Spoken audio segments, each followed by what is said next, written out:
the V in the family. Credit cards and the scammers. नमस्कार दोस्तों, आज हम शुरू करने जा रहे हैं भारतीय संविधान का एक नया टॉपिक जिसका नाम है मूल अधिकार।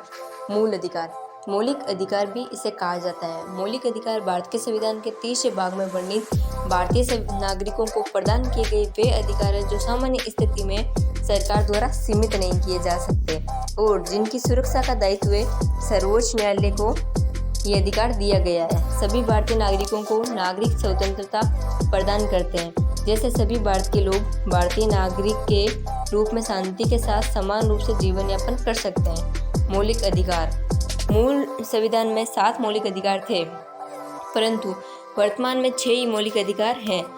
7वां मौलिक अधिकार संपत्ति का अधिकार था, जिसे 44वें संविधान संशोधन के द्वारा हटा दिया गया। मौलिक अधिकार संविधान के भाग 3 में तथा अनुच्छेद 12 से 35 मौलिक अधिकारों के संबंध में है, जिसे संयुक्त राज्य अमेरिका के संविधान से लिया गया है। मौलिक अधिकार सरकार को व्यक्तिगत स्वतंत्रता का अतिक्रमण करने से रोकने के साथ नागरिकों के अधिकारों की समाज द्वारा प्रतिक्रमण से रक्षा करने का दायित्व भी राज्य पर डालते हैं। संविधान द्वारा मूल रूप से 7 मूल अधिकार प्रदान किए गए थे: समानता का अधिकार, स्वतंत्रता का अधिकार, शोषण के विरुद्ध अधिकार, धार्मिक स्वतंत्रता का अधिकार, धार्मिक संस्कृति एवं शिक्षा का अधिकार और संपत्ति का अधिकार।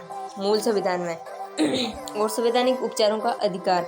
संपत्ति के अधिकार को 1978 में 44वें संविधान संशोधन द्वारा संविधान के 33 भाग से हटा दिया गया है। तो आज हम बात करते हैं प्रमुख मूल अधिकार। नंबर 1, समता का या समानता का अधिकार। यह है अनुच्छेद 14 से 18 के अंतर्गत निम्न अधिकार कानून के समक्ष समानता संयुक्त राज्य अमेरिका के संविधान से उद्धृत है। अनुच्छेद 14 कानून के समक्ष समानता। अनुच्छेद 15 जाति, लिंग, धर्म, मूलवंश के आधार पर सार्वजनिक स्थानों पर कोई भेदभाव करना वे अनुच्छेद के द्वारा वर्जित है, लेकिन बच्चों एवं महिलाओं को विशेष संरक्षण का प्रावधान है। अनुच्छेद 16 सार्वजनिक नियोजन में अवसर की समानता प्रत्येक नागरिक को प्राप्त है, परंतु अगर सरकार जरूरी समझे तो उन वर्गों के लिए आरक्षण का प्रावधान कर सकती है जिनका राज्य की सेवा में प्रतिनिधित्व कम है। अनुच्छेद 17 इस अनुच्छेद के द्वारा अस्पृश्यता का अंत किया गया है। अस्पृश्यता का मतलब होता है छुआछूत। इसका अंत किया गया है। अस्पृश्यता का आचरण कर्ता को 500 रुपये जुर्माना अथवा 6 महीने की कैद का प्रावधान है। ये प्रावधान भारतीय संसद अधिनियम 1955 द्वारा जोड़ा गया है। अनुच्छेद 18 इसके द्वारा ब्रिटिश सरकार द्वारा दी गई उपाधियों का अंत किया गया है। सिर्फ शिक्षा एवं रक्षा में उपाधि देने की परंपरा कायम है। अब बात करते हैं स्वतंत्रता का अधिकार, जो कि अनुच्छेद 19 से 22 तक है। अनुच्छेद 19 वाक स्वतंत्रता आदि विषय कुछ अधिकारों का संरक्षण, जमा होने, संघ या यूनियन बनाने, आने जाने, निवास करने तथा कोई भी जीविका उपार्जन करने, व्यवसाय करने की स्वतंत्रता का अधिकार। ये है अनुच्छेद 19। इसके बाद में आता है अनुच्छेद 20। अनुच्छेद 20 में कहा गया है अपराधों के लिए दोष सिद्धि के संबंध में संरक्षण। अनुच्छेद 21 प्राण व दैहिक स्वतंत्रता का संरक्षण।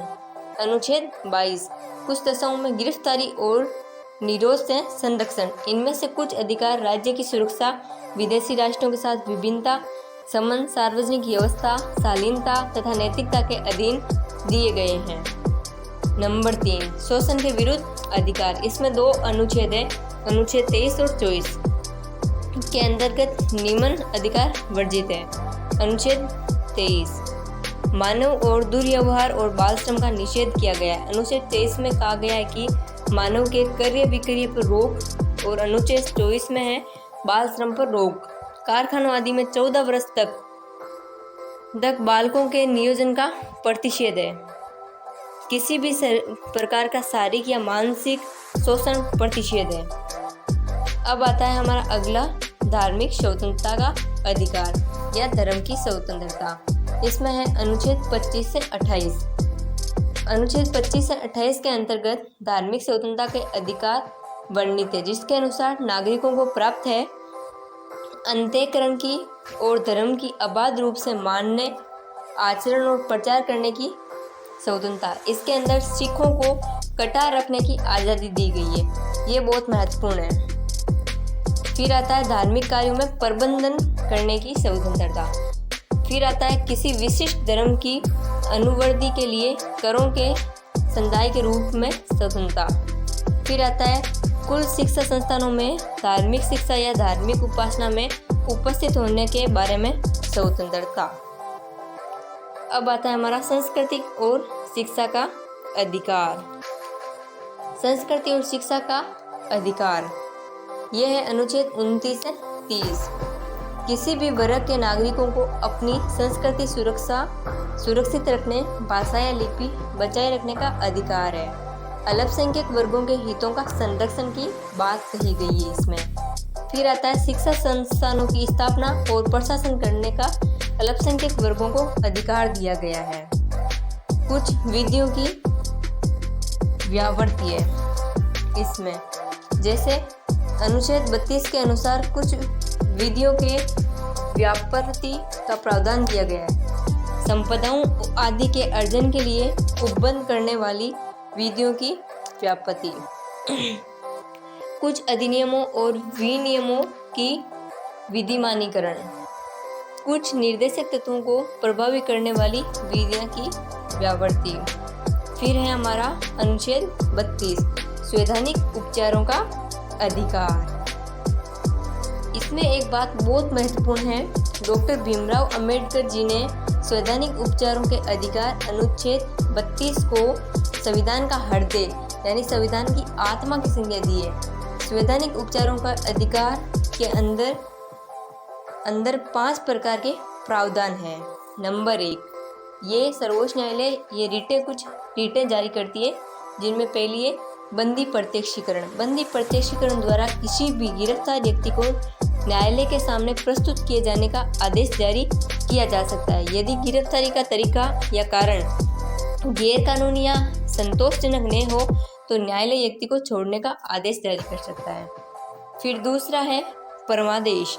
यह आदेश उन परिस्थितियों में जारी किया जाता है जब न्यायालय को लगता है कि कोई सार्वजनिक पदाधिकारी अपने कानूनी और संवैधानिक कर्तव्यों का पालन नहीं कर रहा है और इससे किसी व्यक्ति का मौलिक अधिकार प्रभावित हो रहा है, तो ये सर्वोच्च न्यायालय जारी कर सकता है। तीसरा है प्रतिषेध। इसमें गलत लिखा है, जब कोई निचली अदालत अपने अधिकार क्षेत्र को प्रतिक्रमित कर किसी मुकदमे की सुनवाई करती है तो ऊपर की अदालतें उसे ऐसा करने से रोकने के लिए प्रतिषेध लेख जारी करती है। फिर है अधिकार परीक्षा। जब न्यायालय को ऐसा लगता है कि कोई व्यक्ति ऐसे पद पर नियुक्त हो गया है जिस पर उसका कोई कानूनी अधिकार नहीं है, तब न्यायालय अधिकार परीक्षा आदेश जारी कर व्यक्ति को उस पद पर कार्य करने से रोकती है। और अंतिम है उत्प्रेक्षण रीट। जब कोई निचली अदालत या सरकारी अधिकारी बिना अधिकार के कोई कार्य करता है तो न्यायालय उसके समक्ष विचाराधीन मामले को उससे लेकर उत्प्रेक्षण द्वारा उसे ऊपर की अदालत या सक्षम अधिकारी को हस्तांतरित कर देती है। धन्यवाद। आज के लिए बस इतना ही। कल मिलेंगे एक नए ऐसे ही वीडियो के साथ।